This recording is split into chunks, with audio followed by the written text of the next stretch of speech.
காவிரி மேலாண்மை வாரியம் அமைக்க எதிர்ப்பு தெரிவித்து இன்று கர்நாடக அரசு சிறப்பு சட்டமன்ற கூட்டத்தொடரை கூட்டியுள்ளது. இதுகுறித்து தொலைபேசி வாயிலாக கூடுதல் தகவல்களை தருகிறார் எமது பெங்களூரு செய்தியாளர் பாரதி ராஜா. வணக்கம் பாரதி ராஜா. சிறப்பு சட்டமன்ற கூட்டத்தொடர்ல யார் யாரெல்லாம் கலந்துட்டு இருக்காங்க, இதுல என்னென்ன விஷயங்கள் பத்தி விவாதிக்கப்பட இருக்குது? அதாவது உச்சநீதிமன்றத்தின் இடைக்கால உத்தரவுப்படி தமிழகத்துக்கு தண்ணீர் திறந்து விடுவது தொடர்பாக விவாதம் நடத்துவதற்காக இந்த சிறப்பு சட்டமன்ற கூட்டத்தொடர் கூட்டப்பட்டுள்ளது. சரியாக 11:30 மணிக்கு இந்த கூட்டத்தொடர் தொடங்கியது. இந்த கூட்டத்தொடரில் எதிர்க்கட்சி தலைவர் ஜெகதீஷ் ஷெட்டர், அதே போல மேலவை எதிர்க்கட்சி தலைவர் ஈஸ்வரப்பா, பாஜக கட்சி தலைவர் குமாரசாமி உள்ளிட்ட பல்வேறு பிரமுகர்கள், எம்எல்ஏக்கள் ஆகியோர் கலந்துருக்கிறாங்க. இந்த கூட்டத்தின் முக்கிய விவாதமாக தற்போதைக்கு ஏற்கனவே 20ஆம் தேதி உச்சநீதிமன்றம் வழங்கிய தீர்ப்பின்படி தண்ணீர் வழங்க முடியாது, இடைக்கால உத்தரவு என்பது தண்ணீர் வழங்க முடியாது என்று கடந்த 23ஆம் தேதி கூட்டப்பட்ட சிறப்பு சட்டமன்ற கூட்டத்தில் தீர்மானம் நிறைவேற்றப்பட்டது. இந்நிலையில் மீண்டும் உச்சநீதிமன்றம் அதே தீர்ப்பை வழங்கியுள்ளது. அதாவது 1ஆம் தேதி முதல் 6ஆம் தேதி வரையிலான காலகட்டத்தில் தினசரி 6000 கன அடி தண்ணீரை தமிழகத்திற்கு திறந்துவிட வேண்டும் என்று சொல்லியிருக்கிறது.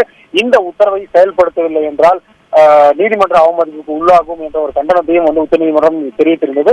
இதைத் தொடர்ந்து தண்ணீர் திறந்து விடுவது தொடர்பாக நேற்று முன்தினம் சனிக்கிழமை என்று அனைத்து கட்சி கூட்டம் கூட்டப்பட்டது. இதில் அனைத்து எதிர்கட்சிகள் தமிழகத்துக்கு தண்ணீர் திறந்து விடக்கூடாது, கர்நாடக அரசு தனது நிலைப்பாட்டில் இருக்க வேண்டும், அதாவது தண்ணீர் திறந்து விடக்கூடாது என்ற நிலைப்பாட்டிலே இருக்க வேண்டும் என்று வலியுறுத்தியிருந்தன.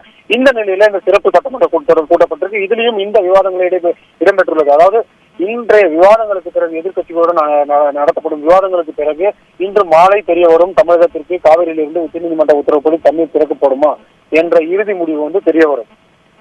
பாரதிராஜா, காவிரி மேலாண்மை வாரியம் அமைப்பது சாத்தியமில்லைன்னு மத்திய அரசு தெரிவிச்சிருக்கு. இது குறித்து கர்நாடக அரசின் என்ன சொல்லப்படுறது? உடனடியாக காவிரி மேலாண்மை வாரியம் அமைக்க முடியாது என்று மத்திய அரசு தரப்பில் உச்சநீதிமன்றத்தில் மனு தாக்கல் செய்துள்ளதாக நமக்கு தகவல் வந்தது. இது தொடர்பாக முன்னாள் பிரதமர் தேவகவுடா அவர்களை தொலைபேசி வாயிலாக நாம் தொடர்பு கொண்டு கேட்டப்ப இது மிகவும் வரவேற்கத்தக்க ஒரு விஷயம், மத்திய அரசு மேற்கொண்ட நடவடிக்கை மிகவும் வரவேற்கத்தக்க ஒன்று, தற்போதுதான் கர்நாடகாவிற்கு ஓரளவுக்கு நியாயம் கிடைக்க மத்திய அரசு நடவடிக்கை மேற்கொண்டுள்ளதும் தெரிவித்தார். இதே போல தமிழகத்திற்கு தண்ணீர் திறந்துவிடும் விவகாரத்திலும் மத்திய அரசு தலையிட வேண்டும் என்ற ஒரு கோரிக்கையும் அவர் வைத்தார். இதே கோரிக்கையை தான் முன்னாள் முதல்வர் குமாரசாமி அவர்களும் வைத்தார். ஜெகதீஷ் ஷெட்டரிடம் தொடர்பு கொண்டு கேட்டபோது இது மத்திய அரசு முற்றிலுமாக கர்நாடகாவிற்கு செய்யும் நன்மை என்று அவரோட கருத்தை தெரிவித்திருந்தார்.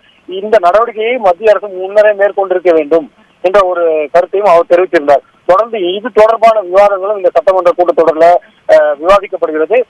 அதாவது ஆரம்பம் முதலே கர்நாடக அரசு இந்த மேலாண்மை வாரியம் அமைப்பதற்கு எதிர்ப்பு தெரிவித்து வந்த நிலையில் தற்போது மத்திய அரசு மேற்கொள்ளும் இந்த நடவடிக்கை கர்நாடக அரசுக்கு மிகுந்த ஒரு சாதகமான சூழ்நிலை ஏற்படுத்தியுள்ளது என்று கூறலாம்.